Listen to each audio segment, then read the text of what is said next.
আমি তোমায় বরণ করে ঘরে তুলবো।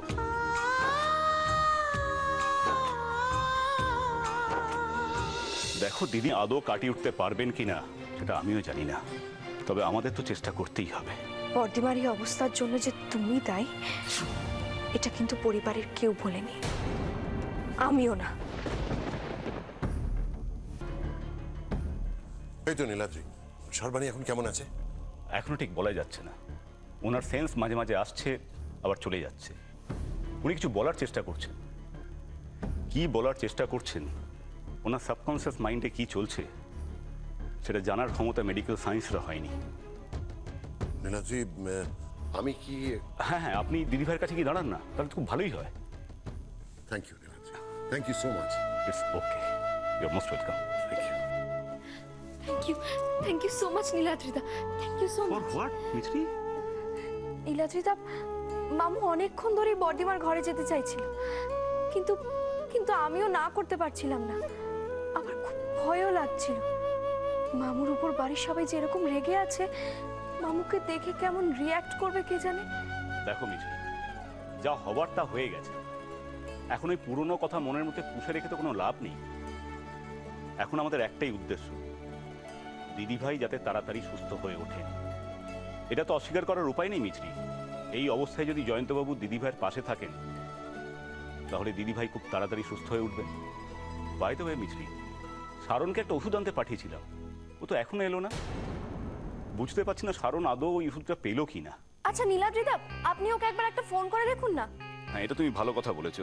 তবে একটু আগে একবার ফোন করলাম, তখনও ফোনটা ধরলো না। ওহো, ও তো ফোনটা বাড়িতে ফেলে গেছে। আচ্ছা ঠিক আছে, দাঁড়ান, আমি পাড়ার দোকানে এক্ষুনি দেখে আসছি, দাঁড়ান। দাদা এখানে এখানে দাঁড়ান, এখানে দাঁড়ান।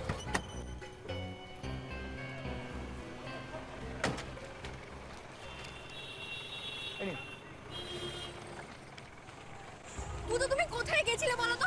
আমি তোমায় কত খুঁজলাম, আমি তো পাড়ার ওষুধের দোকান পর্যন্ত গেলাম। তোমার এত কেন দেরি হলো? কেন মিত্রি, বর্দিমার কিছু হয়েছে নাকি? না না, বর্তমান কিচ্ছু হয়নি, এত দেরি কেন হলো বলো? আরে পাড়ার এখানে কোথাও পেলাম না দোকান ওষুধটা, তারপর এলগিন পর্যন্ত যেতে হয়েছিল। এখন পেয়েছো তো? হ্যাঁ পেয়েছি। তাড়াতাড়ি চলো, নীলাদ্রিদা ওয়েট করছে, তাড়াতাড়ি চলো, এসো চলো চলো।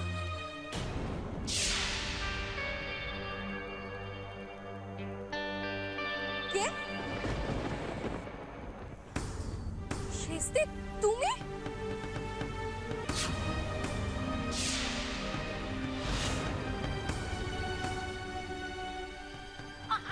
শেস্তি, শেস্তি, শেস্তি, ওঠো, শেস্তি, শেস্তি, ওঠো, শেস্তি, ওঠো, ওঠো, ওঠো, ওঠো, ওঠো, ওঠো, ওঠো, আস্তে, আস্তে, ওঠো, ওঠো, দেখি, ওঠো, দেখি কোথাও লাগলো কিনা তোমার পায়ে। কি হলো, তুমি এখানে কি করছিলে দাঁড়িয়ে? তুমি এখানে কি করতে এসছো? আমাকে করুণে দেখাতে এসছো নাকি? আমি আমি চলেই যাচ্ছিলাম। আমি খালি যাওয়ার আগে একটিবার আমার বর্দিমার খোঁজ করতে এসেছিলাম। এই মিত্রি, বলছি তুমি কি একবার বলবে আমাকে আমার বর্দিমা কেমন আছে বলবে? শেস্তি, শেস্তি, তুমি এসব কি বলছো বলো তো? আজ তোমার বর্দিমাকে তোমায় লুকিয়ে লুকিয়ে দেখতে হবে নাকি? এটা তোমার বাড়ি, তুমি কেন এত সংকোচ করছো বলো তো? সংকোচ? কিসের সংকোচ? না না না, কোনো সংকোচ সংকোচ নয়। আমার ও বাড়িতে যেতে ভালো লাগে না তাই যাই না। এই মিষ্টি, আমাকে আমাকে আবার বর্দিমার খবরটা একটু বলবে? আমাকে আর কেউ ভালোবাসে না, কেউ চায় না আমাকে, সবাই আমাকে ঘেন্না করে। আমি সবার কাছে খারাপ হয়ে গেছি তাই সবাই আমাকে ঘেন্না করে। শেস্তি, তুমি এসব কি বলছো বলো তো? তোমায় কেউ ঘেন্না করে না, কেউ না। চলো আমার সাথে এক্ষুনি বাড়ি চলো। না, আমি তোমার কোনো কথা বিশ্বাস করি না। আমি তোমার সব মিথ্যে কথা ধরতে পেরে গেছি। বর্দিমার এত বড় সর্বনাশের জন্য কে দায়ী? আমি আমি আমি বর্দিমার এত বড় ক্ষতি করেছি। আমি জয়ন্তদাকে উল্টো পাল্টা মিথ্যে কথা বুঝিয়ে এবারের সঙ্গে সম্পর্ক শেষ করিয়েছি। আর আর এসব আমি কেন করেছি জানো? নিজের জন্য করেছি, নিজের ভালোর জন্য করেছি, নিজের স্বার্থের জন্য করেছি। হ্যাঁ, তোমরা কেউ ক্ষমা করো না, আমাকে তোমরা কেউ ক্ষমা করো না। আমি শুধু নিজের স্বার্থ দেখেছি, স্বার্থপরের মতো শুধু নিজের। এসব তুমি কি আবল তাবল বলে যাচ্ছো শেস্তি? অনেক হচ্ছে, চুপ করবে তুমি আমার।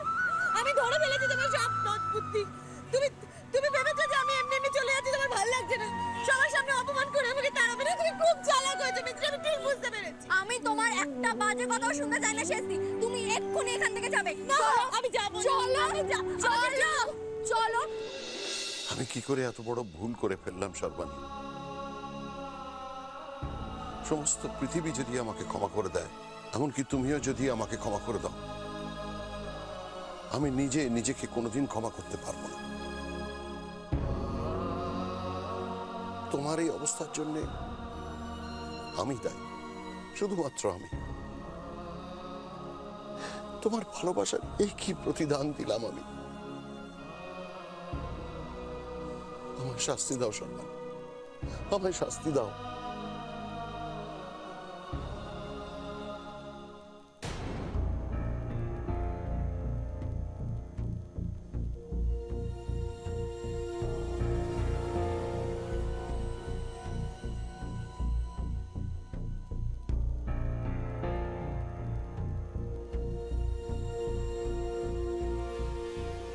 নীলাদ্রি, কি মনে হচ্ছে কখন জ্ঞান ফিরবে?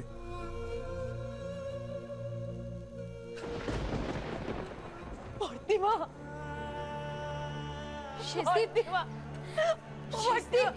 শেষে শোনো ভর্তিমা একবার আমাকে ক্ষমা করে দাও ভর্তিমা ও ভর্তিমা শেষে তুমি ওঠো শেষে ওঠো ভর্তিমার এখনো জ্ঞান ফেরেনি শেষে তোমার ক্ষমা চেয়ে কোনো লাভ হবে না শেষে ওঠো ওঠো ওঠো মিছরি ক্ষমা চেয়ে লাভ হবে না লাভ, কিন্তু আমি যে শেষে তুমি এত কেন অস্থির হচ্ছ বলো তো?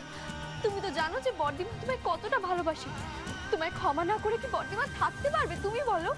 মিছরি কিন্তু আমি কোনোদিনও যে বর্তিমার সামনে মাথা তুলে আর দাঁড়াতে পারবো না মিছরি।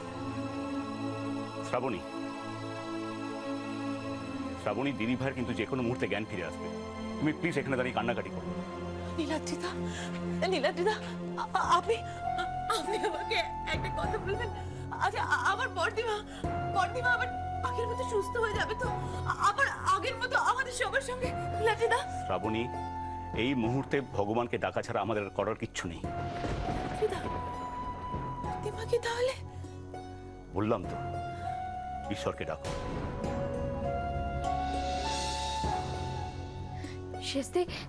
শেষদি তুমি একদম চিন্তা করো না, বর্দিমা ভালো হয়ে যাবে শেষদি। চলো চলো আমরা বাইরে যাই। নীলাদ্রিদা, আপনার সঙ্গে কিছু কথা ছিল, একটু বাইরে আসবেন? হ্যাঁ, তুমি যাও, আমি আসছি।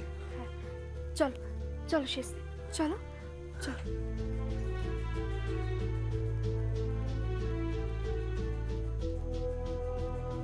জয়ন্তবাবু, হ্যাঁ আপনি এখানে আছেন তো? হ্যাঁ হ্যাঁ, আপনি এখানে থাকুন, মিছরি কি বলছো সেটা শুনেই আমি আসছি। ঠিক আছে।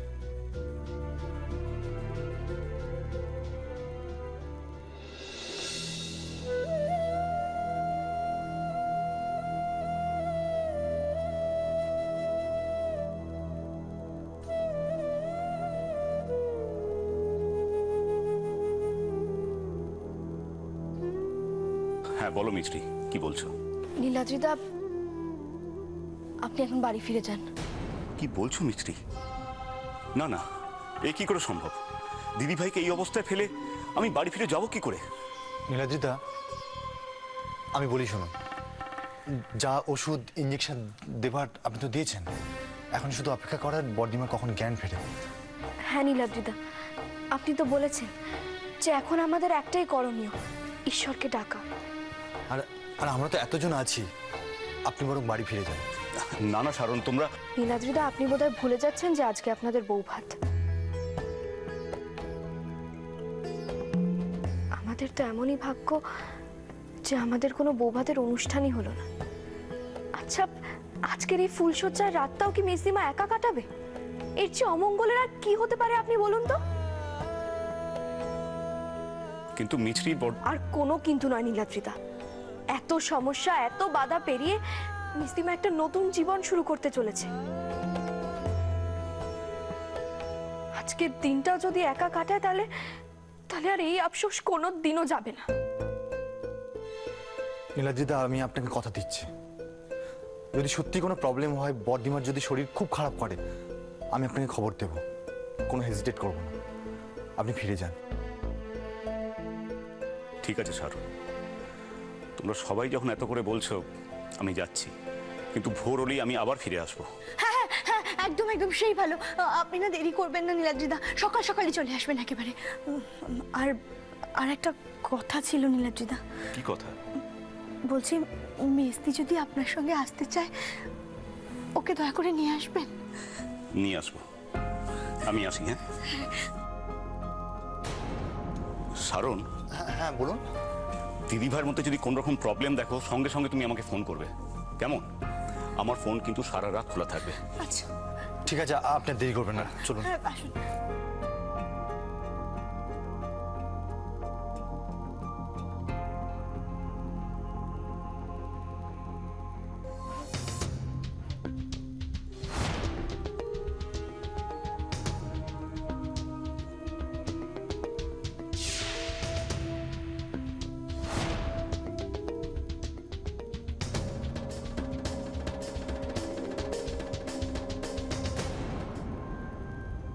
জেম্মা, হ্যাঁ রে বল।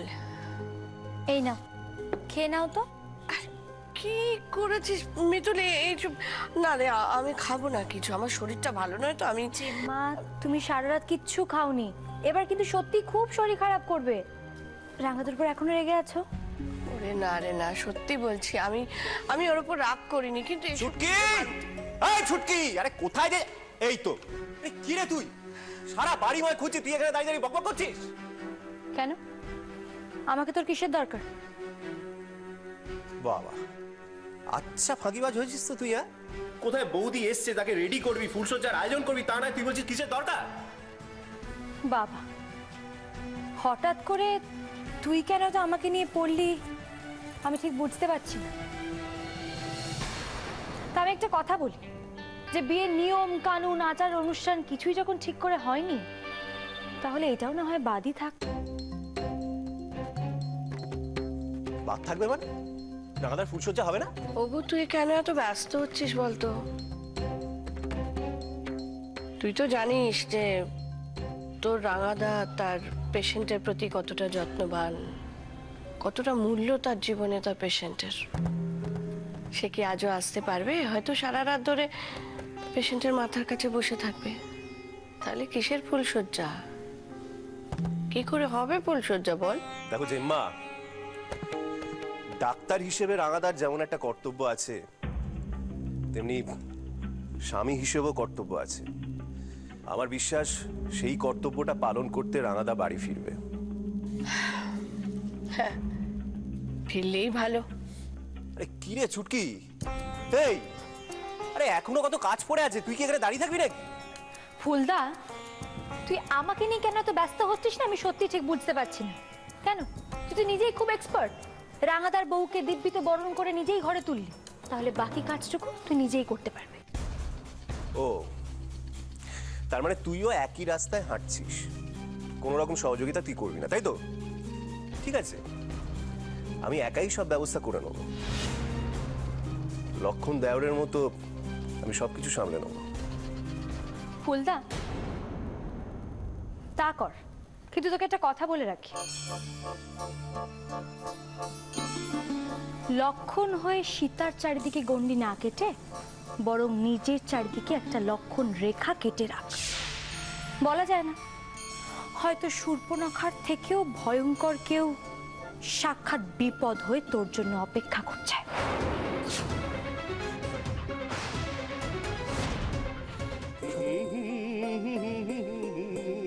এটা তোমার বেডরুম, কি পছন্দ হয়েছে তো? এসব কি করছো আমি তো কিছুই বুঝতে পারছি না। বৌদি, আমাকে একদম আন্ডার এস্টিমেট করবে না, আন্ডার এস্টিমেট করবে না। তোমার এই দেওর গুছিয়ে পরিপাটি করে হয়তো সবকিছু করতে পারে না, কিন্তু আমার অতি বড় শত্রু স্বীকার করবে যে জুতো সেলাই থেকে চণ্ডীপাঠ সব কিন্তু আমি পারি। যা দেবী সর্বভূতেষু শক্তিরূপেণ সমস্থিতা, নমস্তস্যৈ নমস্তস্যৈ নমস্তস্যৈ নমো নমো, যা দেবী সর্বভূতেষু।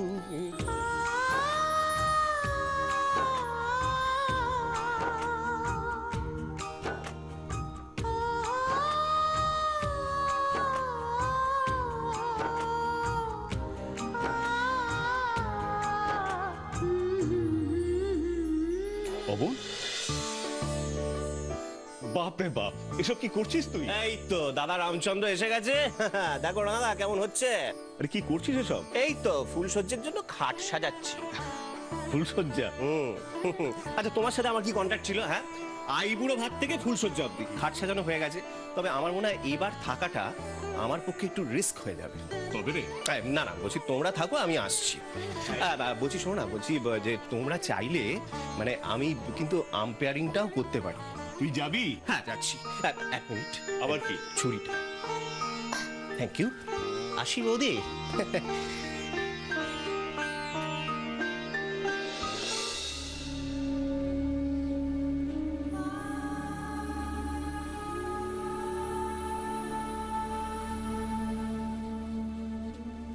সর্বাণী, সর্বাণী, আমি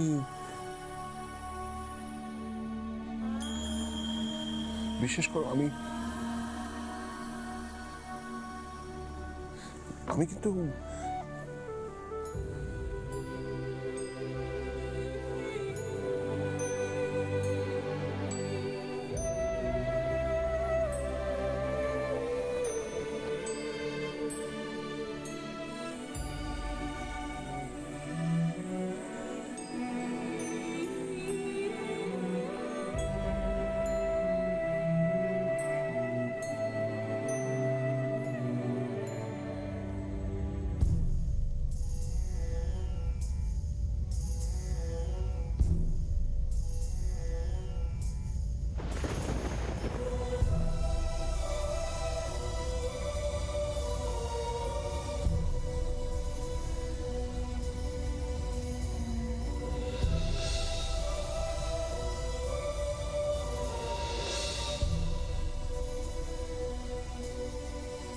সর্বাণী,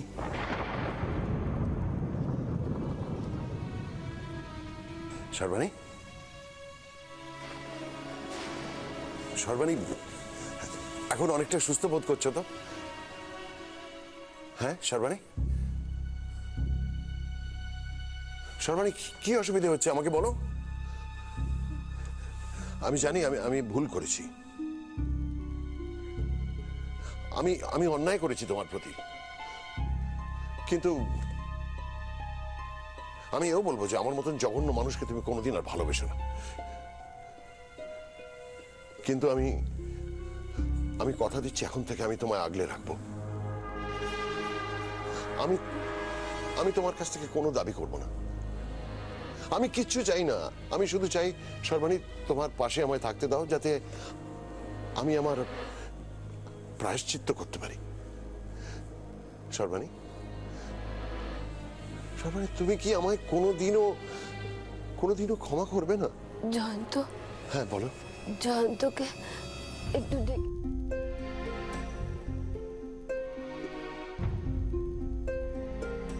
কি রে শেষদি, কোথায় যাচ্ছিস? বর্দিমা সকাল থেকে কিছু খায়নি রেনু, তাই একটু খাবারটা দিয়ে আসি। বর্দিমা কিছু খাক চাই না খাক, তাহলে তোর কি যায় আসে? ইনু, আবার নাকি মাথায় নতুন কোনো ফোন দিয়ে এঁটেছিস শেষদি? আমি ফোন দিই? হ্যাঁ তুই, তুই শেষদি, তুই। কে বলতে পারে রে এই খাবারটার মধ্যে তুই বিষ মিশিয়ে নিয়ে যাচ্ছিস না বর্দিমার কাছে? ইনু, আমি নিজের কানকে বিশ্বাস করতে পারছি না। তুই এত বড় একটা কথা আমাকে বলতে পারলি? এই শোন শেষদি, একদম ন্যাকামি করবি না তো, একদম ন্যাকামি করবি না। তুই যদি এখন মাথায় গীতা নিয়ে এক গলা গঙ্গা জলে ডুবেও দাঁড়িয়ে থাকিস না, এ বাড়ির কেউ তোকে আর বিশ্বাস করবে না। ঠিকই বলেছিস, তোর তো দোষ নয় ইনু। আসলে আমি আমার কৃতকর্মের ফল ভোগ করছি। এই সবই হয়তো আমার অদৃষ্টে লেখা ছিল যে একদিন আমার নিজের বোনেরাই আমাকে। আমি কিন্তু চলে যেতে চেয়েছিলাম ইনু, আমি চলেই যেতে চেয়েছিলাম, কিন্তু মিছরি। এই এই মিস্ত্রি তোকে নিয়ে এসছে এখানে? মিস্ত্রি নিয়ে এসছে? নাকি তুই এই বাড়ির চারিদিকে ঘুরঘুর করছিস যাতে তুই মিস্ত্রির নজরে পড়িস? মিনু, এসব তুই কি বলছিস তোর সেজ থেকে? আরে, আমি আমি এই বাড়ি ছেড়ে সারা জীবনের মতো চলে গেলে কি তোর খুব আনন্দ হতো? দেখ শেষদীপ, আমি কথাটা ওভাবে বলতে চাইনি, আমি অন্যভাবে বলতে গেছি। কিন্তু নিজের মনের কথাটা মুখ ফসকে বেরিয়ে গেছে না রে শেষদি। তুই আমাদের নিজের মায়ের পেটের বোন শেষদীপ। তুই এই বাড়ি ছেড়ে চলে গেলে কি আমাদের আনন্দ হতো বল? হতো না তো। কিন্তু তুই যে কাণ্ডটা ঘটেছিস কেন বলছি? তুই ঠান্ডা মাথায় যে কাজটা করেছিস, কাউকে কিচ্ছু জানতে দিসনি। তুই তো সাংঘাতিক শেষদি, সাংঘাতিক তুই। শেষদি, তোকে আমার এখন ভয় করছে, ভয়। প্রত্যেকের সাথে যেটা করেছিস আমরা তখন ছাড়। সংসারে থাকতে গেলে খুঁটিনাটি কারণে মনোমালিন্য অশান্তি হতেই পারে।